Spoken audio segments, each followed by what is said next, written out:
आज के विद्वान वक्ता प्रोफेसर अभय दुबे जी, सभागार में बैठे सभी वरिष्ठ आचार्यगण, महाविद्यालयों से पधारे आचार्यगण, शहर के वरिष्ठ और विशिष्ट नागरिक और प्रिय छात्र छात्राओं, सर्वप्रथम तो आज डॉक्टर भुवनेश मिश्र जी को स्मरण करते हुए उनको मैं अपनी श्रद्धांजलि अर्पित करता हूँ, जिनका जीवन और जिनके विचार इस संस्था के आधार स्तंभ हैं और जिनके सानिध्य में बैठकर हम लोगों ने विभिन्न विषयों पर विचार करते हुए कुछ समझदारी चीज़ों को कैसे देखा जाए इसकी प्राप्त की। आज आपने प्रोफेसर दुबे जी का एक बहुत ही सारगर्भित भाषण सुना। उन्होंने बहुत विशाल फलक पर उपनिवेशन की प्रक्रिया के विभिन्न पक्षों के ऊपर विचार किया, खास तौर से जो आज के हमारे समाज विज्ञान है उनके संदर्भ में, कि उपनिवेशन की प्रक्रिया प्रारंभ कैसे हुई या कैसे होती है, उस प्रक्रिया का विस्तार कैसे होता है, उस प्रक्रिया के परिणाम क्या होते हैं और उस प्रक्रिया ने भारत में समाज विज्ञानों को किस स्थिति में पहुंचाया है। तो ये बहुत ही महत्वपूर्ण पक्ष है। आजकल इसकी चर्चा भी बहुत है। डीकॉलोनाइजेशन आजकल की चर्चा का बहुत बड़ा विषय है। मेरा ऐसा मानना है, 2-3 बातें मैं केवल आपके सामने रखूंगा प्रोफेसर दुबे जी के वक्तव्य के संदर्भ में, कि पहली बात तो ये है कि कुछ शब्द जिनको हम लोग अलग अलग करके देखते हैं, वस्तुतः वे सब पर्यायवाची हैं। चाहे आप उसको कॉलोनाइजेशन कहिए, कॉलोनाइजेशन तो आप जानते हैं कि साम्राज्यवाद कोई नई प्रवृत्ति नहीं, कोई आधुनिक काल की प्रवृत्ति नहीं। विश्व के इतिहास में जो सबसे पहला साम्राज्य जो हमको ज्ञात होता है वो रोमन साम्राज्य था, जिसका विस्तार पूरे यूरोप में था, लगभग पूरे यूरोप में था, और जिसने वही सब कुछ किया यूरोप के साथ जो कि भारत में ब्रिटिश साम्राज्य ने किया। तो इसलिए साम्राज्यवाद का विचार तो प्राचीन है, लेकिन साम्राज्यवाद के और पर्यायवाची शब्द हैं जिनको कभी कभी हम कहते हैं कि नहीं ऐसा तो नहीं है, लेकिन अगर आप उनके ऊपर थोड़ा सा विचार करें तो भी इन सब के एक ही अर्थ होते हैं।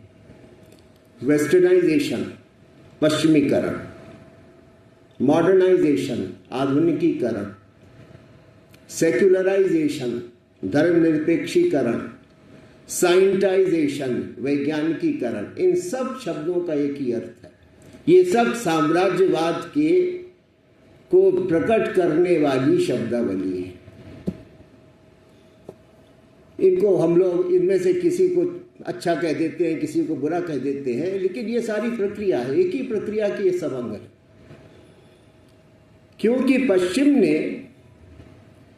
एक इतिहास के एक दौर में 16वीं-17वीं शताब्दी में उन्होंने, खास तौर से इंग्लैंड ने और दूसरे यूरोप के कुछ देशों ने एशिया, अफ्रीका और लैटिन अमेरिका के देशों पर अपना आधिपत्य स्थापित करने का संकल्प लिया।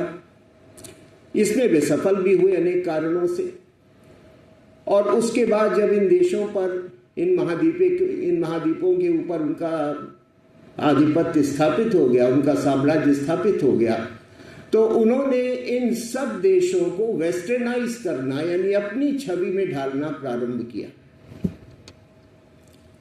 और उसके लिए एक उन्होंने बहुत ही, जिसको कहते हैं शुगर कोटेड, एक नाम शब्द का प्रयोग किया, जिसको उन्होंने मॉडर्नाइजेशन कहा, कि हम तो आपको आधुनिक बना रहे हैं, आप लोग बहुत बर्बर हैं, असभ्य हैं, पिछड़े हुए हैं, तो हम आपको सिविलाइज कर रहे हैं या मॉडर्नाइज कर रहे हैं, इन दोनों शब्दों का लगभग एक ही अर्थ होता है। इसके लिए हम आए हैं, हमारी एक जिम्मेदारी है ऐसा करना, वाइट मैन्स बर्डन है, तो इसके लिए हम आए हैं। तो इसलिए उसको उन्होंने मॉडर्नाइजेशन कहा। और इस मॉडर्नाइजेशन का जो मर्म था वो क्या था? सेक्युलराइजेशन। कि ये जो एशिया की जो सभ्यताएं थीं, जो कि मूलतः धर्म केंद्रित सभ्यताएं थीं अपने अपने तरीके से, इन सारी सभ्यताओं को आधुनिक पश्चिम की तरह, यानी जो मध्य युग का पश्चिम नहीं, वो तो क्रिश्चियन सिविलाइजेशन थी, जो आधुनिक जो पश्चिम है, जो कि अनक्रिश्चियन वेस्ट जो था, जिसको विद्वानों ने, उन्हीं के विद्वानों ने कहा कि जो कि अनक्रिश्चियन वेस्ट था, जो कि ईसाइयत को लात मार चुका था, वो केवल नाम का ईसाई था। तो उस क्योंकि वो तो अपने धर्म संस्कृति को तिलांजलि दे चुके थे, किन्हीं लालसाओं के कारण, किन्हीं वासनाओं के कारण, किन्हीं महत्वाकांक्षाओं के कारण, तो इसलिए वे जो थे इसी जीवन दृष्टि को अपने साथ हमारे यहां भी लाए, एशिया के देशों में भी और दूसरे देशों में भी। तो ये सभी संस्कृतियां सेक्युलराइज हो गई, अपने मूल से कट गई धीरे धीरे। उसमें समय लगा, लेकिन अंततः हम सभी लोग धर्म विमुख होते चले गए, क्योंकि जो हमारे आका लोग थे वो धर्म विमुख हो चुके थे, तो उन्होंने अपनी छवि में हमको भी ढाला। आपने अकबर इलाहाबादी का जिक्र किया। अकबर इलाहाबादी ने एक और भी बड़ी महत्वपूर्ण बात कही है, बहुत बड़ा आघात किया है पश्चिमी सभ्यता पर। भूलता जाता है पश्चिम आसमानी बाप को, बस खुदा समझा है इसने बर्फ को या आग को। बर्फ और आग से मतलब ये जो नई टेक्निक, जो नई इंडस्ट्री साइंस जो उभर रही थी, कि इसको खुदा मान लिया, विज्ञान को, इस नए विज्ञान को खुदा मान लिया है और वैज्ञानिक को खुदा मान लिया है। ये है सेक्युलराइजेशन। तो ये जो सेक्युलराइजेशन, इसलिए सेक्युलराइजेशन का मतलब जो हमारे देश में चलता रहता है हिंदू मुसलमानी, उसका अर्थ नहीं है बिल्कुल भी। दिक्कत यह है कि हम लोग कभी चीजों को समझने की चेष्टा ही नहीं करते। हमारा देश तो वैसे भी नारों में पलता है, नारों के ऊपर पलता चलता है ना। कितनी दुर्भाग्य की स्थिति है। तो ये पूरा जो जीवन दर्शन है उनका सेक्युलर व्यू पॉइंट है, और उसी सेक्युलराइजेशन के चंगुल में भारत भी आ गया। तो इसलिए कॉलोनाइजेशन का एक नाम है सेक्युलराइजेशन। और ये जो सेक्युलराइजेशन हुआ, अब एक गॉड को आपने डिस्प्लेस किया, तो उसकी जगह दूसरा गॉड बैठालना था ना। बिना मसीहा के तो काम नहीं चलता। हर मनुष्य को कोई हीरो चाहिए, कोई मसीहा चाहिए। तो वो मसीहा कौन था? वो था विज्ञान, आधुनिक विज्ञान, मॉडर्न साइंस। वो पुराने अर्थ वाला विज्ञान नहीं, जो मॉडर्न साइंस। तो इसलिए साइंटाइजेशन ये भी वही चीज है। अब ये नया खुदा आया, एक ऐसा खुदा जिसने हमको कहीं का न रखा, जिसको गालिब ने कहा क्या वो नमरूद की खुदाई थी, बंदगी में मेरा भला ना हुआ, है ना। किस खुदा की हम बंदगी कर रहे हैं। तो ये जो प्रक्रिया चली, ये है कॉलोनाइजेशन। इसको हम अगर बहुत संक्षेप में सरल तरीके से कहना चाहें तो यह है कि ये सब कॉलोनाइजेशन के पक्ष हैं, चाहे वो आप उसको वेस्टर्नाइजेशन कहिए, मॉडर्नाइजेशन कहिए, सेक्युलराइजेशन कहिए, साइंटाइजेशन कहिए, कुछ भी कहिए। अगर आप एक समग्र दृष्टि रखते हैं तो आप उनमें कोई भेद नहीं कर पाएंगे कि ये एक अलग चीज है, ये एक अलग चीज है, ये अच्छी चीज है, ये बुरी चीज। उनमें एक इंटीग्रल यूनिटी है सारे शब्दों में, वे सब पर्यायवाची शब्द हैं। अब दूसरी बात यह है कि साम्राज्य, जैसा गिराट साहब ने उल्लेख किया कि हमेशा ही साम्राज्य कैसा दैत्य होता है, या ऐसी एक विशालकाय जंतु होता है जिसके बहुत सारे डैने होते हैं। जो बहुत सारे टूल्स का सहारा लेता है अब हमको आपको अपने चंगुल में करने के लिए। तो वो डैने क्या है कि सबसे पहले तो वो सेना के द्वारा आगे बढ़ता है। उसका एक टूल होता है मिलिट्री, आर्मी, और इस आर्मी से जुड़ा हुआ दूसरा टूल है पॉलिटिकल एडमिनिस्ट्रेटिव सेटअप, कि राजनीतिक प्रशासनिक तंत्र, इसको गढ़ता है। तीसरा फिर इंटेलेक्चुअल टूल होता है, यूनिवर्सिटीज, कॉलेजेस, पाठ्यक्रम, पाठ्य का विषय, इन सब के द्वारा वो उसका विस्तार होता है, वो हमारे ऊपर कब्जा करता है। और फिर उसको एक भाषा भी चाहिए, उसको एक ग्रामर भी चाहिए, तो एक उसका लिंग्विस्टिक टूल भी होता है। इन सब की उपकरणों की मदद से वो हमको अपने शिकंजे में जकड़ता है। और जैसा कि उसने किया भी, कि जो भी हमारा तंत्र है, हमारे, अगर हम भारत की बात करें, वैसे तो ये चीज जनरल है, सभी देशों में ऐसा ही हुआ कि वहां पर जो शासन प्रणाली स्थापित हुई वो इंग्लैंड या जो भी उनका कॉलोनाइजर था, उनका तंत्र उस देश ने स्वीकार किया, उनका संविधान उस देश ने स्वीकार किया, उनकी डेमोक्रेसी उस देश ने स्वीकार की, उनका आर्किटेक्चर उस देश ने स्वीकार किया, उनके कला साहित्य को, उनके कला साहित्य की दृष्टि को उस देश ने स्वीकार किया, उनके वैधानिक तंत्र को उस गुलाम देश ने स्वीकार किया। अब साहित्य में आप देखिए, हिंदी साहित्य या संस्कृत साहित्य में बिना छंद के कोई कविता नहीं होती है। कविता का स्वरूप छंदात्मक होता है, गेयता उसमें होना चाहिए। अब आप देखिए, हिंदी साहित्य में एक बड़ी प्रबल धारा आई, आज भी उसका प्रभाव है उतना ही या शायद ज्यादा, जिसको कहते हैं अकविता या नई कविता। छंद नहीं है, स्वतंत्र रूप से कुछ कहा जा रहा है, उसको कविता कहते हैं। गीत नहीं है, अगीत। हिंदी साहित्य के जो लोग जानकार होंगे उनको मालूम होगा कि ये सब प्रवृत्तियां हिंदी साहित्य में बहुत प्रचुरता से आई। अब ये भारत की तो साहित्य और काव्य की दृष्टि नहीं है, क्योंकि हमारे यहाँ तो काव्य और साहित्य, जो काव्य है वो छंद लय प्रधान माना गया है। तो इस तरह से जीवन के सभी पक्षों पर, चाहे इसी तरह से इतिहास, हम इतिहास को किस दृष्टि से आज देखते हैं, जो कि साम्राज्यवादियों की दृष्टि है, ये भारतीय दृष्टि इतिहास की नहीं है।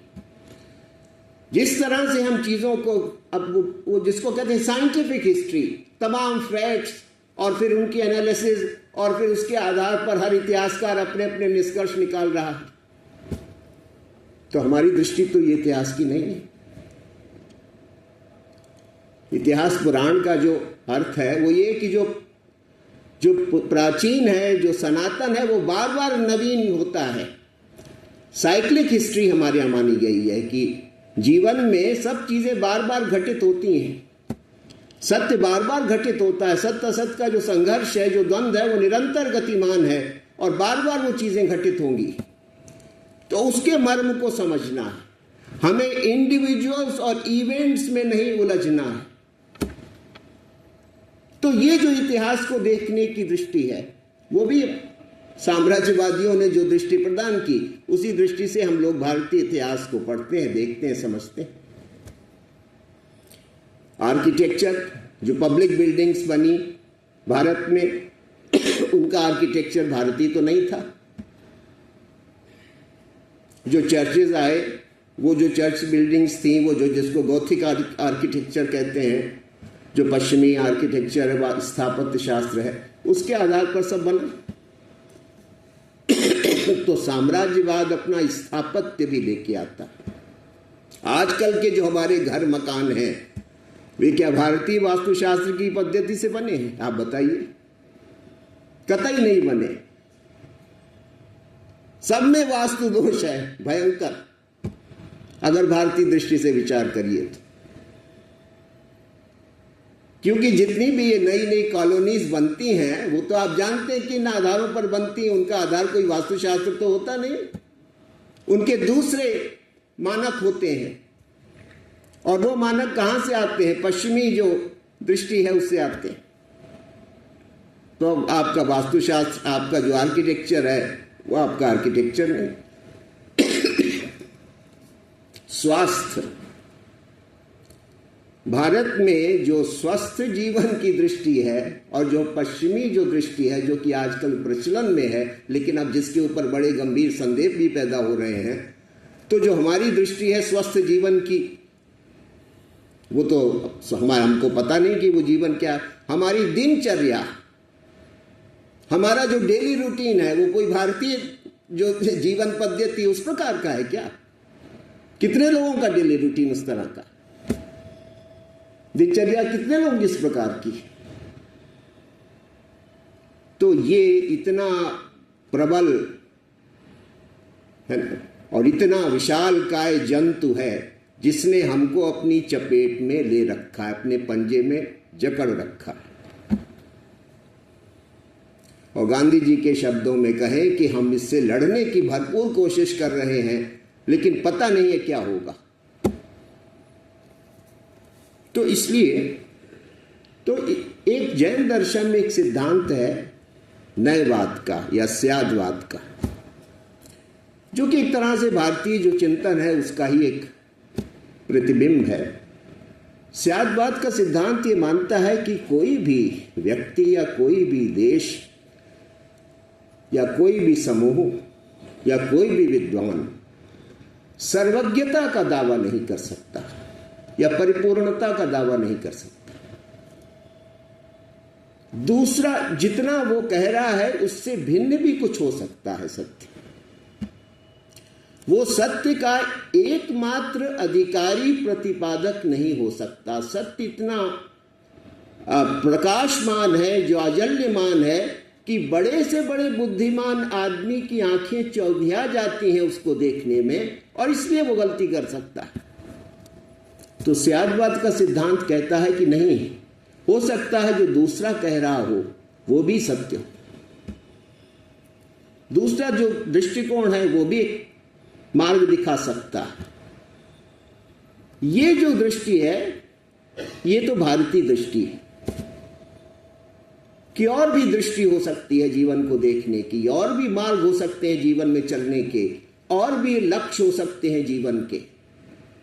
लेकिन साम्राज्यवाद एक दृष्टि, एक मार्ग और एक की श्रेष्ठता में विश्वास करने वाली धारणा है, और इसलिए उसमें एरोगेंस, अब एक्सट्रीम एरोगेंस उसमें है, अत्यधिक अहंकार होता है साम्राज्यवाद में, क्योंकि वो मानता है कि हम सारी, और जैसा कि ये सभी साम्राज्यवादी देशों ने हमेशा कहा कि नहीं नहीं, हम जो कह रहे हैं बस उसी आधार पर दुनिया को ढालना।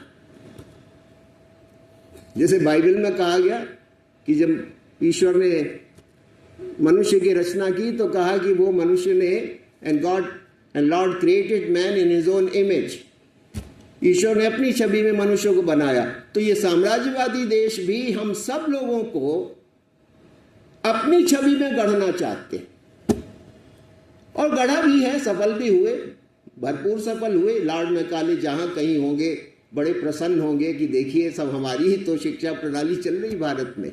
नई शिक्षा प्रणाली भी उसमें कुछ ना कर पाई, क्योंकि नई शिक्षा प्रणाली के लक्ष्य भी वही है, अगर आपने डॉक्यूमेंट को ठीक से पढ़ा होगा, जो कि अमेरिका की यूनिवर्सिटीज के लक्ष्य है।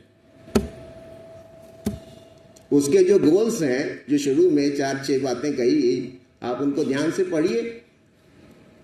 जो न्यू लिबरल फिलॉसफी है उसके जो गोल्स हैं वही भारत की राष्ट्रीय शिक्षा प्रणाली के लक्ष्य। तो क्या होता है कि साम्राज्यवाद अस्थि मज्जा में प्रवेश कर चुका है। हमको लगता ही नहीं कि जैसे कि हम कुछ अननेचुरल बात कर रहे हैं, कोई अस्वाभाविक बात कह रहे हैं, कोई अभारतीय बात कह रहे हैं, हमको लगता ही नहीं। इस तंद्रा की अवस्था में साम्राज्यवाद व्यक्ति को ले जाता है। ये उसके यानी एक तो संसार ने पिछले 100-150 वर्षों में 2 प्रकार के साम्राज्यवाद देखे। अगर संक्षेप में आप कहें तो 2 प्रकार के, एक लिबरल यूनिवर्सलिज्म और दूसरा मार्क्सिस्ट यूनिवर्सलिज्म। एक कहता है कि दुनिया को इस छवि में ढालो जिसका कि ठेका अमेरिका और इंग्लैंड जैसे देशों ने लिया, और एक कहते रहे, अब तो वो हार गए, पीछे पड़ गए, कि दुनिया को इस छवि में ढालो जिसका कि दायित्व तो रूस और चीन ने लिया था। मार्क्सिस्ट जो यूनिवर्सलिज्म है, इसके आधार पर दुनिया गढ़ेगी। ये 2 प्रकार के साम्राज्यवाद हमने अपने दौर में देखे, और आपने देखा कि इन दोनों प्रकार के साम्राज्यवाद अंततः किस अंधी गली में फंस के रह गए हैं। दोनों प्रकार के साम्राज्यों की दुर्गति भी आपके सामने है, वैश्वीकरण की भी दुर्गति आपके सामने है, और जो सोशलिस्ट मॉडल है उसकी दुर्गति भी आपके सामने है। क्योंकि साम्राज्यवाद जो है वो सब हमारा जो भौतिक नुकसान करता है, राजनीतिक नुकसान करता है, वो तो अलग बात, ये हमारी आत्मा में विभाजन पैदा कर देता है, जिसको आजकल के जो नव उपनिवेश जो पोस्ट कॉलोनियल थिंकर्स हैं, जिसको कहते हैं एम्बिवैलेंस, एक दुविधा में डाल देता है, इधर जाएं कि इधर जाएं, किस रास्ते पे, मार्ग भ्रम पैदा कर देता है कि जाना किधर है, लक्ष्य भ्रम पैदा कर देता है, एम्बिवैलेंस पैदा कर देता है। और एम्बिवैलेंस का नतीजा क्या होता है? हाइब्रिडिटी, संकरता, हर चीज की संकरता, बुद्धि संकरता, चरित्र संकरता, भाषा की संकरता। देखिए हिंदी भाषा की क्या दुर्गति हुई है, अंग्रेजी भाषा ने हिंदी भाषा की क्या दुर्गति कर डाली, और अंग्रेजी का भी कोई भला नहीं हुआ, है ना। और हमारी जो भाषाएं थी उनकी भी बड़ी दुर्गति हो गई। अब कौन से हम हिंदी बोलते हैं? अब हम लोग तो हाइब्रिड हिंदी बोलते हैं, अंग्रेजी भी हाइब्रिड बोलते हैं। तो हाइब्रिडिटी ये नियति बन जाती है, और हाइब्रिडिटी कितना बड़ा मनोवैज्ञानिक दोष है।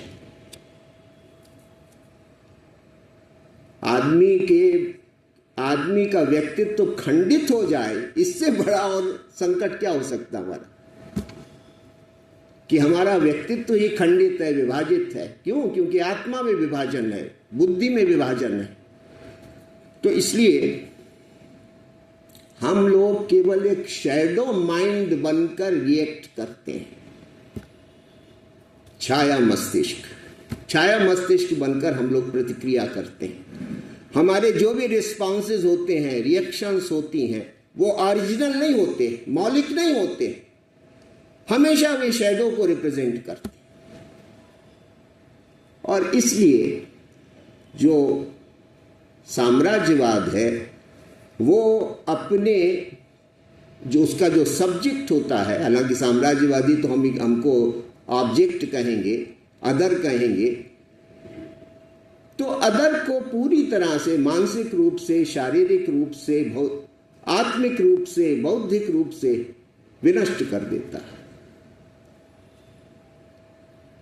ये सभ्यता का संकट है। This is the crisis of civilisation. और जैसे डॉक्टर साहब ने कहा बहुत बड़ी बात, कि ये जो होमोजेनाइजेशन, जो आज जो ये समतलीकरण हुआ है पूरी दुनिया में, ये बड़ी भयंकर स्थिति है। ऐसा तो दुनिया में कभी भी नहीं हुआ आज से पहले, कि सबके एक ही तरह के मनोरंजन, सबके एक ही तरह का खान पान, सबके एक ही तरह के कपड़े, सबके एक ही तरह की सोच, सबके एक ही तरह के हीरोज, सबके एक ही तरह की लैंग्वेज। ऐसा तो दुनिया में कभी नहीं हुआ। मुगलों से ज्यादा नुकसान भारत का अंग्रेजों ने किया। 6-7 वर्ष के इस्लामिक शासन ने हमारी जीवन धारा के जो स्वरूप था उसमें बहुत थोड़ा उसमें परिवर्तन संशोधन किया, लेकिन अंग्रेजों ने हमारे मन मस्तिष्क सबको परिवर्तित कर दिया और हम इस खतरे से अनजान है और इसके तो पीछे चलना चाहते हैं कि उनका विरोध करते हैं और इनके पीछे चलना चाहते हैं। देखिए विडंबना कि जिन्होंने हमारे मन मस्तिष्क को हमारे संपूर्ण कलेवर का रूपांतरण कर दिया और अभी भी कर रहे हैं, क्योंकि साम्राज्यवाद खत्म कब हुआ, इसलिए मेरा तो यह है कि उपनिवेशवाद तो अभी भी है और आजकल के विद्वान कहते भी हैं नव उपनिवेशवाद। आजकल वो उपनिवेशवाद अमेरिका के तत्वावधान में चल रहा है, कभी इंग्लैंड के तत्वावधान में चलता था। ग्लोबलाइजेशन जिसको आप कहते हैं ये क्या है? उपनिवेशवाद नहीं तो और क्या है? ग्लोबलाइजेशन, और इसलिए अमेरिका के ही विद्वान कहते हैं कि globalisation is nothing but Americanisation of the world. और आजकल एक शब्द चलता है वर्ल्डी बनाना, हमको नेशनलिस्ट नहीं बनाना है, वर्ल्डी माने इस दुनिया के हिसाब से हमको ढालना। हम अपनी सभ्यता संस्कृति के हिसाब से अपने को ना ढालें, बल्कि वर्ल्डी बने। वर्ल्डी मतलब ये जैसा वर्ड आजकल बनाया गया है वैश्वीकरण के दौर में, उसके हिसाब से अपने को बनाना है। तो ये जो हमारी नियति है और संकट बहुत बड़ा है, कभी निकल भी पाएंगे कि नहीं ये कहना बहुत कठिन है, क्योंकि वो अब इस तरह से व्याप चुका है, उसकी चतुर्दिक व्याप्ति है, वो हमारे संपूर्ण अस्तित्व में व्याप्त हो चुका है और हम जितना ज्यादा उससे बचने की कोशिश करते हैं उतना ही ज्यादा उसमें फंसते चले जाते हैं। जैसे कि दलदल होता है ना, कि जितना निकलने की कोशिश करिए उतना ही आप और नीचे चले जाए। तो ये जो दलदल है इससे निकलना आसान नहीं है। बहुत सारी राष्ट्रीयता की बातें होती हैं, बहुत सारे राष्ट्रीयता के प्रकल्प चलते हैं। आप जरा थोड़ा सा ध्यान से और थोड़ा तटस्थ रह के देखिए क्या हो रहा है। थोड़ा सा तटस्थ होके देखिए, क्योंकि हिंदुस्तान में तो अब तटस्थता अवगुण बन गई है ना, ये समस्या है। तटस्थ होके देखने की सामर्थ्य ही खत्म हो गई। अब जब तटस्थ होकर आप देख ही नहीं सकते तो आपको सन्मार्ग कैसे मिलेगा? कभी मिल ही नहीं सकता, क्योंकि आप तो गतानुगतिक हैं, लकीर के फकीर बने हैं। किसी ने सीटी बजाई और आप पीछे चलते चले जा रहे हैं। एक श्रेष्ठ राष्ट्र में जब तक जागृत बुद्धि के लोग निवास नहीं करते तब तक उसका कोई भविष्य नहीं होता। तो इसलिए साम्राज्यवाद की एक बहुत ही श्रेष्ठ व्याख्या, बहुत ही एकेडमिक डिस्कोर्स आज आपको सुनने को मिला। इसके लिए हम डॉक्टर साहब के बहुत आभारी हैं। आप सब लोगों ने धैर्यपूर्वक इस कार्यक्रम में भाग लिया, इसलिए आप लोगों को आभार, धन्यवाद।